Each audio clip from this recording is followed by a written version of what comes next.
Hey, what's up guys? My name is Michael Westbrook. As always, thank you for watching. If you've been watching the channel for a little while, then you might remember an old video where I downsized my pedal board.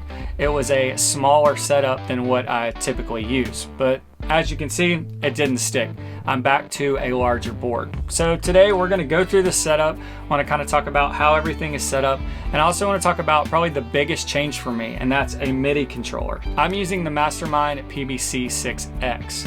If you're thinking about adding a MIDI controller to your board, whether it be this one or another one, I think there are a lot of things to consider. So I want to kind of touch on some of those things in this video today. If you're MIDI curious or you're thinking about picking up something like this for your board, there'll definitely be a lot of good info for you.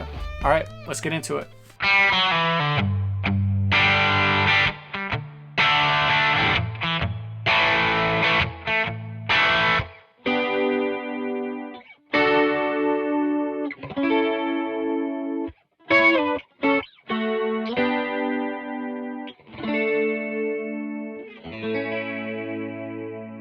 All right, I want to walk you guys kind of through the signal flow of this pedal board. First of all, I plug into my volume pedal here. I've done a video on this. I absolutely love this thing. Just rock solid. So plug into here, and then this splits the signal. I go to my tuner. I love always going to my tuner. That way I can, if I'm playing slide, I can check my tuning, or if I need to tune really quickly, I can just volume pedal back and get right back to it when I'm tuned.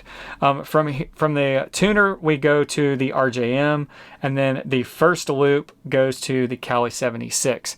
Now, I will say from this point on with the Mastermind loops, these are all able to be reordered. So I'm just kind of going through the order down the line that they are, but I do find myself changing those from time to time, changing the order of those loops internally inside the Mastermind depending on what preset I'm using.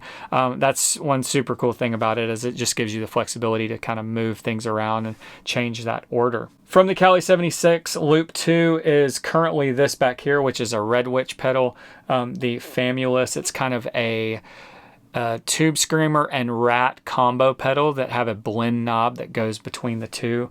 They have a shared volume and tone knob, and then separate gain controls for each one, and then you just blend with this far right knob here. Again, I don't know if you guys can see that, but you might can get a better look at it under here, but shield your eyes because it is an absolute mess under here.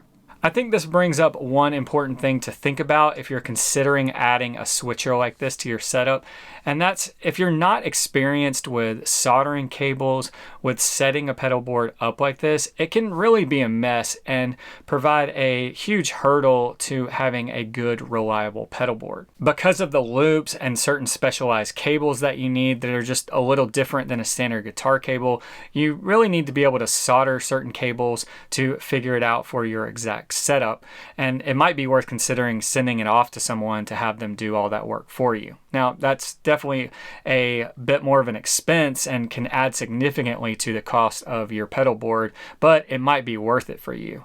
For me, I did it all on my own, and as you can see, it's a mess. Part of that's due to just the fact that I have to switch things around and change things out constantly. When I first set it up, it was a bit neater, but then, over time, the last few months, changing things out, it's gotten a little bit chaotic. All that being said, it's still been really reliable. It's just not pretty to look at. And if that's a big concern for you, then you might really want to consider have someone do it for you. After loop 2, it goes to the light speed in loop 3. Then after the light speed, you guys know that I love that thing. It's one of my main overdrives. After that loop, it goes to the King of Tone loop. Now, I will say that the King of Tone and the Cali 76 are both on top here, kind of for specific reasons. The Cali 76, I find myself changing those settings a lot depending on what I'm trying to do. If I want a really singy slide tone, I might reach down and tweak this, or if I'm going for more of the transparent thing, then I'll change my settings. So I like having it on top so I can change the settings and change the sound really easily. And then the same thing with the King of Tone. This is actually kind of newer for me, and so I'm still getting to know it, but also having it on top allows me to use both sides. This is just kind of the standard setup. There's not you know, I don't have separate input and output jacks for each side. I believe that is an option from Analog Man, but I don't have that, and so I like having it on top. That way I can switch between the two sides or have them both on. Just gives me easy access to that. Now, another pedal that is similar to that is this bell from Wampler. I kind of use this as a Swiss Army knife pedal for me, whether I'm using it for kind of a cleanish boost or I'm using it for more gain. I like being able to have easy access to that. Now, while we're still talking about the gain stage stuff, the other two pedals that I haven't mentioned are the RC booster. That sometimes will be used as an EQ, but generally speaking, just kind of this cleanish boost. And then on the far left over there is the Aluminum Falcon 3 from PCE Effects, which is basically a Klon style pedal. I love it because it's small and it sounds great. It's well made. After the drive section, I have the H9 from Eventide, and this is kind of again another Swiss Army pedal for me, and that I can just get all kinds of sounds from it, right? Whether it's reverbs or delays. You know, generally speaking, the ecosystem and the Big Sky are taking those duties, but there are some sounds that this does that I really like, and so I do use them for those tones. But a lot of times it's being used for modulations or even some pitch shifting effects, or even some kind of quirkier modulation effects or different things. But it just works incredibly well.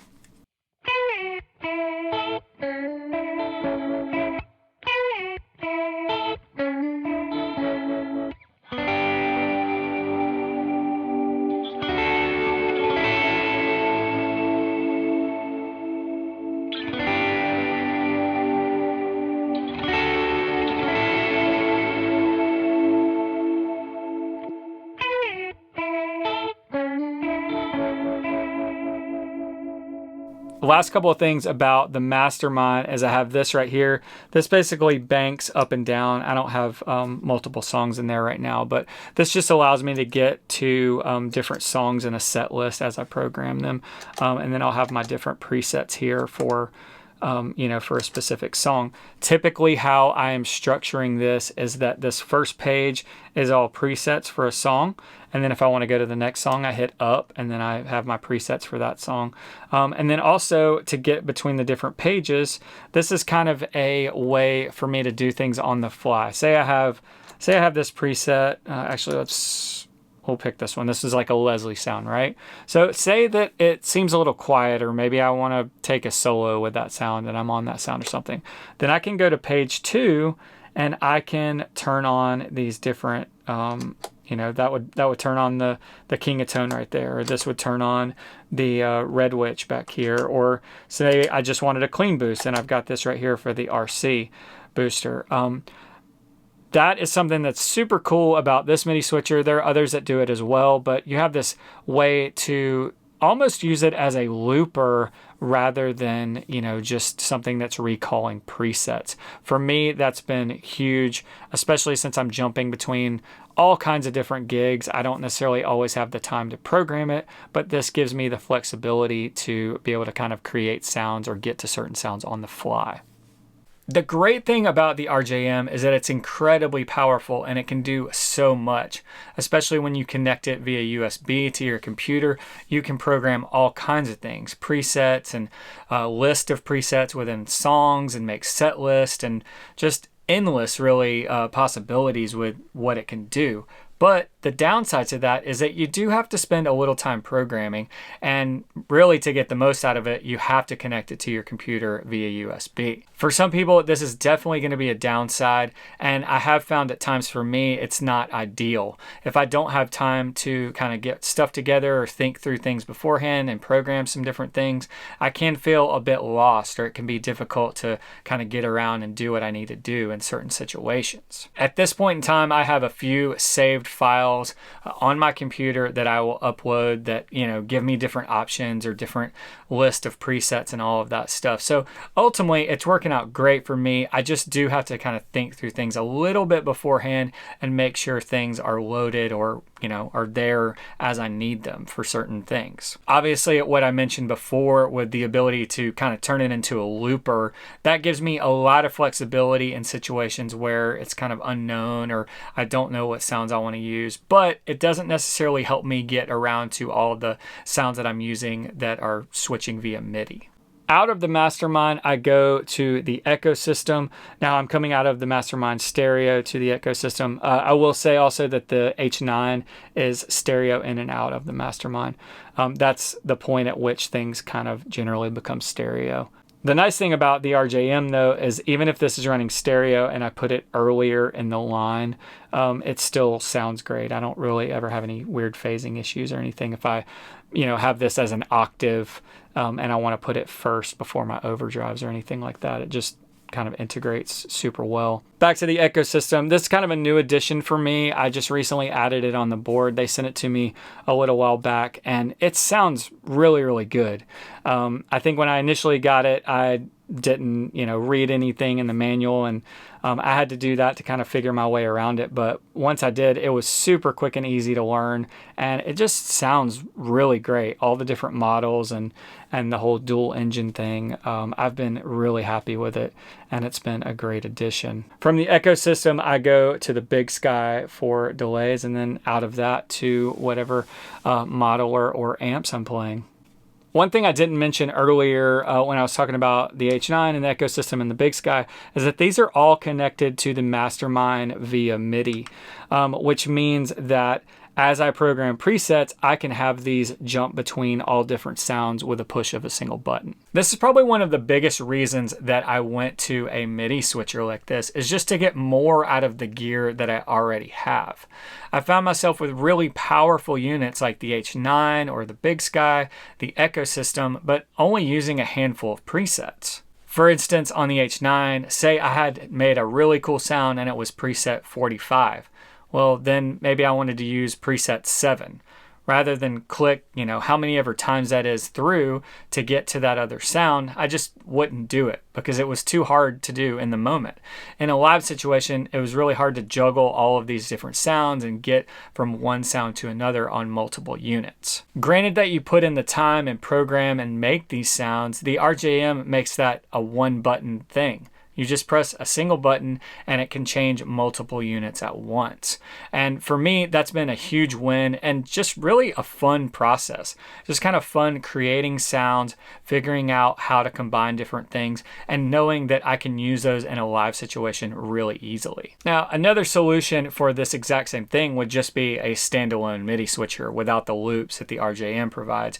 And that might be a great solution for some, but for me, I thought, why not? I'm gonna go all in, and that really gives me the flexibility to combine different gain stages and different types of effects, as well as all of my MIDI switch devices.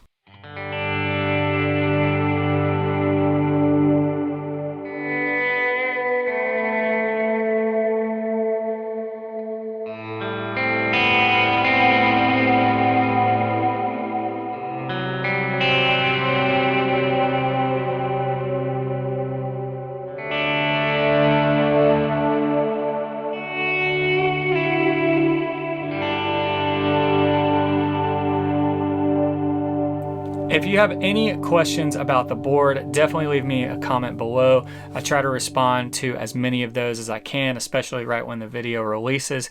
Also, check the links in the description below. I will link some of my favorite things, as well as links to my course and presets and IRs and all that stuff. Those are great ways that you can support the channel.